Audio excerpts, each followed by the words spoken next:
राज्यसभा में बजट सत्र के दौरान बहस चल रही है। इस दौरान कुछ ऐसा हुआ कि बोलने वाले का ही मजाक बन गया। हम आपको वो पूरा वीडियो दिखाएंगे जिसमें समाजवादी पार्टी के नेता नरेश अग्रवाल राज्यसभा में बोल रहे थे। इस दौरान वो सरकार पर सवाल दाग रहे थे, लेकिन एक ऐसा वाकया भी हुआ जब खुद नरेश अग्रवाल की बातों का मजाक बन गया और सब ठहाके मारने लगे। The next speaker is Shri Naresh Agarwal. Just a minute. We have now resumed debate. So we'll follow the procedure of the debate. Reply can be given later. नहीं, देखिए, I have the list. एक round हो चुका है। I have the list. The next speaker is Shri Naresh Agarwal. Please go ahead. माननीय सभापति जी, खुशी है एक घंटा बोलिए कि प्रधानमंत्री जी हम लोगों के बीच में आए। ये हटता जो थी कहीं ना कहीं टूटी। और मैं प्रधानमंत्री जी से इतना कहूँगा कि प्रधानमंत्री जी, प्रशंसा हम सबको बहुत अच्छी लगती है। जो भी सत्ता में होता है, जो भी पद पे होता है, प्रशंसा उसको बहुत अच्छी लगती है।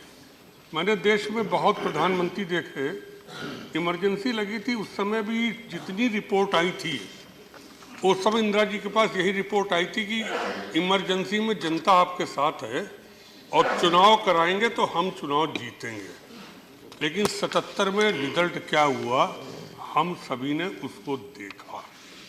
तमाम मुख्यमंत्री, यहाँ भी बहन जी बैठी, बहन जी जब मुख्यमंत्री थी तब भी ये रिपोर्ट इंटेलिजेंस ने दी कि 270-75 सीटें बीएसपी जीत रही है। लेकिन जो रिजल्ट आया बिल्कुल विपरीत आया। कभी कभी प्रशंसा बहुत चाटुकारिता में जब बदल जाती है। और वेंकैया जी उस दिन बोल रहे थे, और वेंकैया जी यहाँ नहीं है, प्लीज एड्रेस द चेयर। मैंने इस हिंदुस्तान में India is Indira, Indira is India का भी नारा लगते देखा। श्रीमन, चाटुकारिता वहां पर से भी मैंने देखी। और प्रशंसा जब चाटुकारिता में बदले तो समझ लो कहीं ना कहीं गड़बड़ है। हम सबको, मैं किसी पे आरोप नहीं लगा रहा हूं, लेकिन हम सबको इस चीजों को सोचना चाहिए। क्योंकि आज मीडिया पे जिस तरीके से सरकार ने दबाव बनाकर, मेरा बिल्कुल निश्चित आरोप है कि मीडिया पे जैसे इमरजेंसी में, एक पहली इमरजेंसी ये देश में, दूसरी इमरजेंसी है। पहली इमरजेंसी एक देश में लगी थी, अब दूसरी आर्थिक इमरजेंसी है, जिस अघोषित कहिए घोषित है, आर्थिक इमरजेंसी घोषित है। जिस तरह मीडिया के माध्यम से कहलाया जा रहा है कि पूरा देश खुश है, मैं प्रधानमंत्री जी आपसे खुद पूछना चाहूँगा, आप खुद बता दीजिए कि विदेश में कितना काला धन है और इस देश में कितने लोगों पास काला धन है। अगर आप 6 या 8% लोगों पास काला धन मानते तो फिर 94% को क्यों लाइन में खड़ा कर दिया गया। मैं पूछना चाहता हूं कि जो आपने निर्णय लिया, गुलाम नबी जी कह रहे थे हम निर्णय के विरोध में नहीं हैं, लेकिन समाजवादी पार्टी इस निर्णय के विरोध में है। हम इस निर्णय के विरोध में, मैं इसको निर्णय सही बिल्कुल नहीं मानता हूं।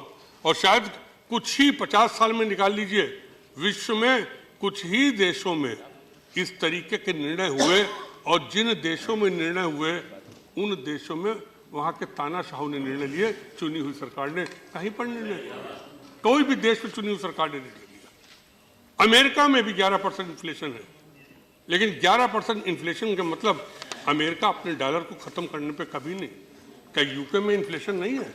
यूके में भी इन्फ्लेशन है, लेकिन वहां की सरकारों ने अपनी करेंसी को कभी नहीं खत्म किया। आज मैं पूछना चाहता हूं कि जिन उद्योगपतियों के पास काला धन है, कौन लाइन में लगा हुआ है? कौन नेता लाइन में लगा है? कौन आईएएस आईपीएस लाइन में लगा है? कौन आतंकवादियों को संरक्षण देने वाला लाइन में लगा है? लाइन में तो गरीब लगा हुआ है, जिससे क्या, रिजर्व बैंक ने हमको नोट दिया, उस पर लिखा हुआ है कि मैं वचन देता हूं कि ये धारक को मैं वचन देता हूं कि इन रुपए का भुगतान किया जाएगा। लेकिन रोज हम लोग सरकार की तरफ से पढ़ लेते हैं कि आज 2000 रुपए सिर्फ निकालने की आपको इजाजत दी जाएगी। कि गारंटी सरकार देती है? गारंटी सरकार दे रही, जबकि रिजर्व बैंक को देना चाहिए। अभी फॉर्मर प्राइम मिनिस्टर बोल रहे थे, वो रिजर्व बैंक के गवर्नर भी रहे। रोज सरकार की तरफ से आ जाता है कि आज इतना का खाता को होगा, जनधन खाता नहीं छुएंगे। जब आपने 2.5 लाख की इनकम टैक्स पे छूट दे रखी, फिर आप कैसे उसके ऊपर आप कानून बना सकते हैं? और आपको अगर कानून कोई बनाना है, और मैं तो कहूँगा जिस सदन से पास होना चाहिए कि भविष्य में अगर कोई चुनी हुई सरकार ऐसा निर्णय ले तो बिना दोनों सदन की परमिशन के किसी को निर्णय लेने का अधिकार नहीं।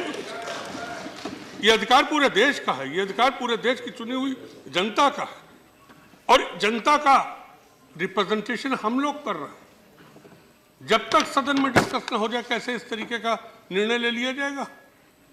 और ये निर्णय श्रीमान बहुत घातक का, मैं तो कहूंगा ये निर्णय देश के हित में नहीं लिया गया, ये निर्णय उत्तर प्रदेश के चुनाव को देखते हुए लिया गया। अगर उत्तर प्रदेश का चुनाव इतना इंपॉर्टेंट चुनाव हो जाएगा कि देश की 94% जनता को सड़क पर खड़ा कर दिया जाएगा। आज प्रधानमंत्री जी किसान किस स्थिति में है? आपने कल बयान दे दिया कि हमने कोऑपरेटिव बैंक्स को इतना रुपया दे दिया। वित्त मंत्री जी आप बैठे हुए हैं, एक तो सबसे पहले प्रश्न उठा कि 10 महीने से व्यवस्था चल रही, 2 महीने पहले रिजर्व बैंक के गवर्नर आए, दस्तखत 10 महीने पहले हुए थे कि 2 महीने पहले हुए थे, यही एक सबसे बड़ा प्रश्न उठ रहा है। लेकिन वित्त मंत्री जी आपने कह दिया कि सहकारी बैंकों को हमने इतना रुपया दे दिया, लेकिन क्या उन सहकारी बैंक को आपका कोई डायरेक्शन रिजर्व बैंक का गया है कि सोसाइटी को भी वो पैसा जाएगा, उस पैसे से उस सोसाइटी से किसान उधार या पुराने नोट के माध्यम से खाद और बीज ले पाएगा कि नहीं ले पाएगा? कोई ऐसा डायरेक्शन गया हमें बता दीजिए। आप यहाँ पे आपके एक सचिव दास साहब है, रोज टेलीविजन पे घोषणा कर देते हैं कि आज ये छूट दी। जब बैंक जाओ तो बैंक कहता है मेरे पास तो कोई रिजर्व बैंक का सर्कुलर आया नहीं, ये छूट कहां पर से होगी? आपकी जितनी करेंसी है उसका सिर्फ 10% ही तो आप जनता को दे पाए हैं। और प्रधानमंत्री जी आपने खुद कहा कि 5 लाख करोड़ से ऊपर काला धन, जिसको आप काला धन कह रहे हैं, हम नहीं समझ पाए काला धन कैसे है। अगर आदमी जमा कर रहा है तो उस धन को हिंदुस्तान का धन माना जाना चाहिए। अगर 5 लाख करोड़ रुपया या 6 लाख करोड़ रुपया बैंक में आ गया 8 तारीख के बाद से कम 4 लाख करोड़ रुपया बैंक में ऑलरेडी जमा होगा, तो टोटल करेंसी का अगर 10 लाख करोड़ इन बैंकों में आ गया और आप 16 लाख करोड़ की करेंसी मान के चल रहे हैं, अभी 1 महीना बाकी है, तो कौन सा बड़ा भारी मिल गया? और विदेश में काले धन के लिए हम लोग पास तो व्हाट्सएप पे सूची आती है, वैसे रोज ही नई सूची आती है, उसमें किस किस के नाम आ जाते हैं समझ नहीं आता है। मैं तो कहूँगा आज आप ये भी डिक्लेयर करिए, अगर आपने इस देश में काला धन समाप्त करने का निर्णय लिया तो विदेश से काला धन कब आएगा ये भी हिंदुस्तान के लोगों को पता लग जाए। चुनाव के समय तो यही निर्णय हुआ था, चुनाव के समय तो यही बात करी गई थी, चुनाव के समय यह हुआ था कि विदेश से काला धन लाएंगे, हिंदुस्तान के काले धन की बात नहीं हुई थी। और ये भी कह दिया गया था कि 15 लाख, तभी तो जनधन खाता भी लोगों ने खुलवा दिया। अब जनधन खाते में भी अगर कुछ रुपया 60,000 करोड़ रुपए कितना जमा हो गया, आज मैं अखबारों में पढ़ रहा था, जनधन खातों में जमा हो गया, तो यहाँ से आदेश निकल गया है कि अब जनधन खाते से कोई रुपया निकलेगा नहीं। यानी जिस गरीब को 15 लाख रुपए देने के लिए खाता खुलवाया गया था, बीजेपी के तो लोग ये भी नीचे प्रचार कर रहे हैं कि करीब 5 लाख करोड़ रुपया काला धन बच जाएगा, इतना रुपया छपवाकर सब गरीबों के खाते में जमा कर दिया जाएगा। नरेश जी, you have consumed your party's time. Time का कोई रिस्ट्रिक्शन नहीं था। इसमें तो रिस्ट्रिक्शन था। हो गया चेयरमैन साहब, उसमें Is there a decision to that effect? Time की कोई लिमिट नहीं।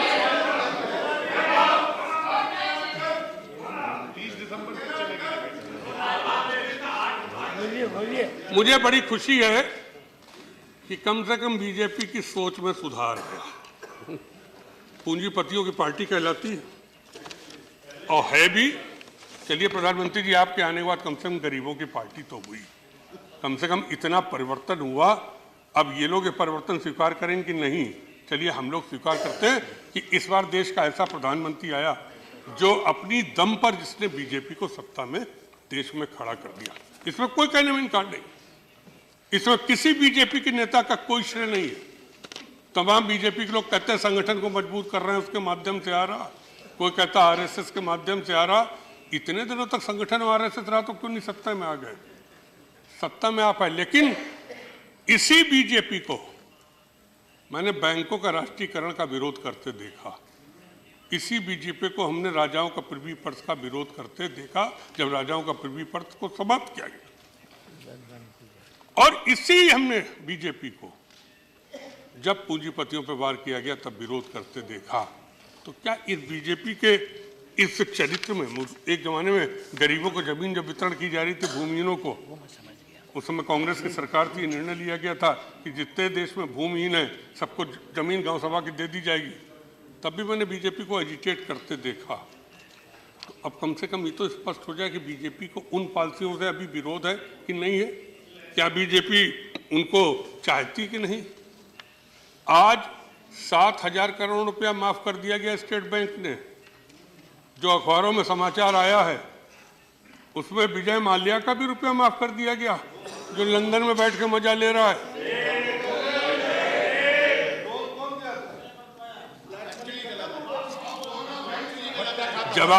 जवाब में प्लीज एड्रेस द चेयर।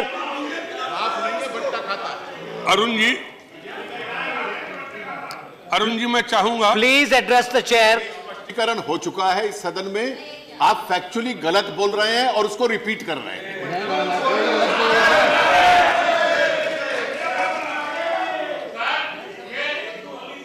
माननीय सभापति जी, पहले ये तय हो जाए गलत शब्द संसदीय है या असंसदीय, क्योंकि मैंने पिछली एक बार गलत बोल दिया था तो उसे खत्म करके असत्य डलवाया गया था मुझसे, पीयूष जी से।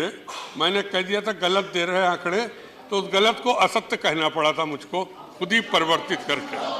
तो मुझे ख्याल है, क्योंकि नहीं तो मैं कह दूंगा कि आप गलत, झूठ बोला था आपसे, गलत नहीं बोला था, आपने झूठ बोला था।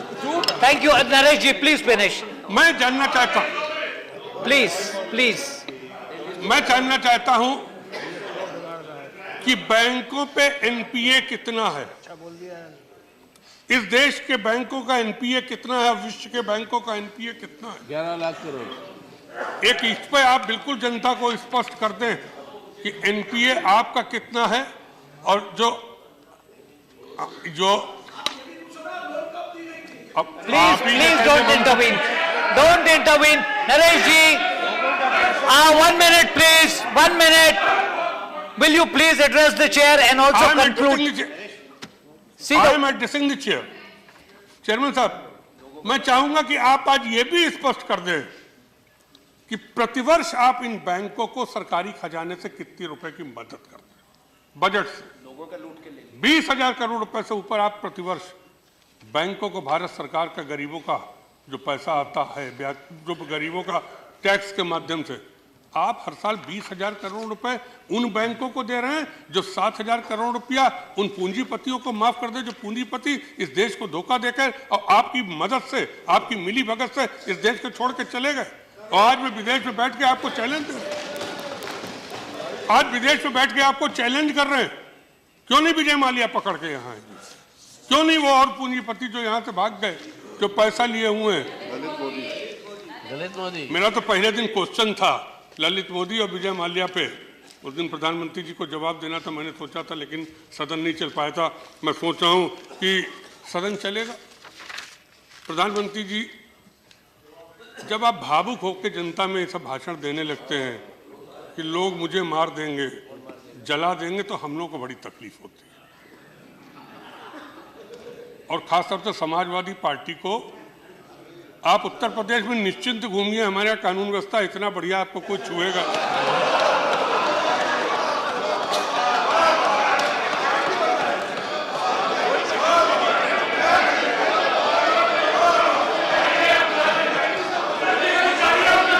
Silence, please. Silence. Naresh ji, you must conclude now. मैं तो Please watch the. Your party time is over.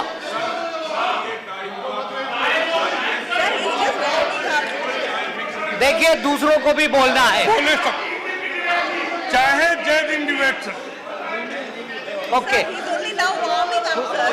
Please Naresh ji resume please resume. Mathur ji, आप प्रधानमंत्री जी तो शायद आरएसएस में सीनियर हैं।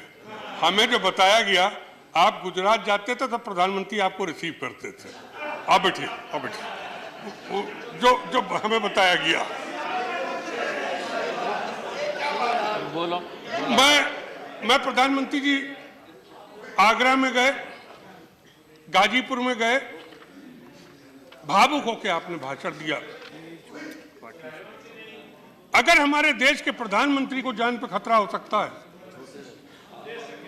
तो फिर पाकिस्तान से कौन सुरक्षा हमारी करेगा? बांग्लादेश और नेपाल से कौन हमारी सुरक्षा करेगा?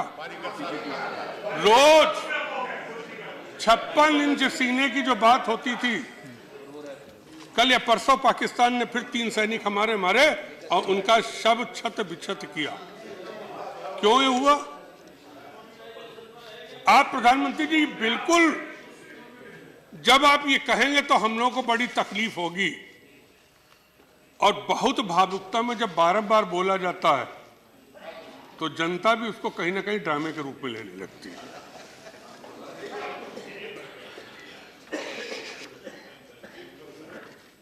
मैं कह देना चाहता हूं, हम कहते हैं कि हमारे देश में आज भी इतने वीर हैं कि हमारे देश के प्रधानमंत्री क्या, हमारे देश के गरीब आदमी को भी कोई छू नहीं सकता। भी हमारे देश में इतने वीर हैं। इस देश का वीरता का इतिहास रहा है, और उस वीरता के इतिहास में अगर प्रधानमंत्री जी हम खुद ही डरते रहेंगे, अगर कल होकर हमने ही कहना शुरू कर दिया, मेरा आपसे अनुरोध है कि अब भावुकता का भाषण छोड़िए, सत्यता के भाषण पे आइए, क्योंकि अहंकार कहीं ना कहीं अंधकार में भी ले जाता है। और मैं विश्वास दिलाता हूं कि ठीक है, उत्तर प्रदेश का चुनाव होने जा रहा है, चुनाव हमारे आपके बीच में होगा। अब चलो हमने कह दिया बहन जी हैं, सभी राजनीतिक दलों के बीच में चुनाव होगा। अब ईश्वर आपकी मदद करे।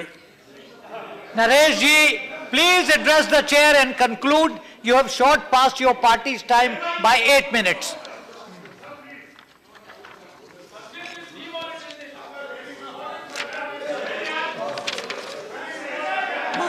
माननीय सभापति जी,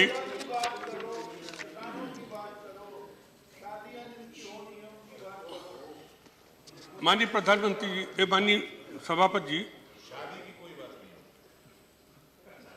आपको शायद प्रधानमंत्री जी आपके दल वाले सत्ता ना, क्यों कहा जा रहा है कि आपने तो वित्त मंत्री तक को कॉन्फिडेंस में नहीं लिया। कितना सच है? अगर कॉन्फिडेंस में लिया होता तो अरुण जी हमको जरूर कान में बता देते हैं। मान नहीं सकता मैं इस आधार पर कह रहा हूं। ये आपके मित्र हैं।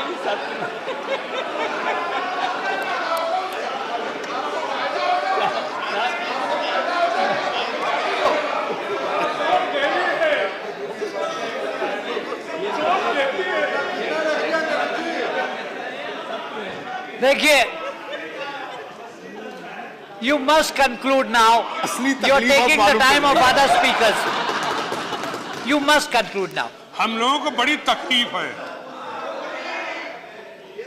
और शायद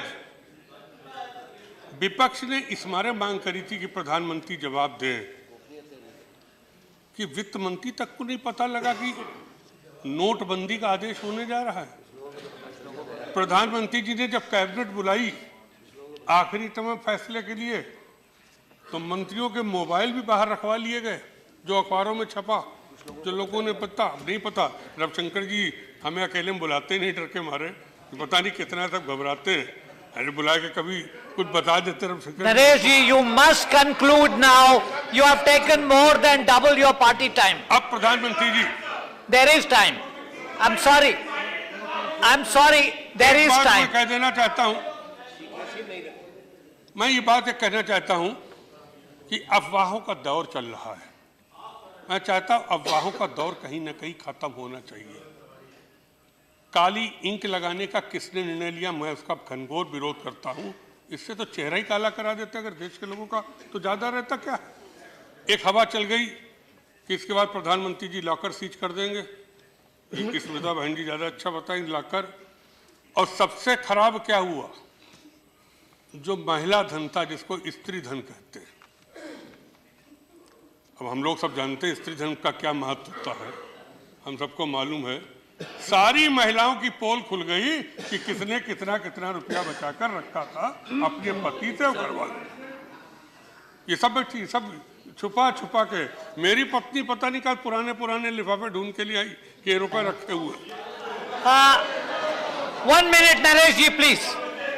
I'm sorry, there are other speakers. You cannot continue indefinitely. Against 8 minutes, you have taken 11 minutes extra. प्रधानमंत्री जी, आपने 2000 का नोट छपवा दिया।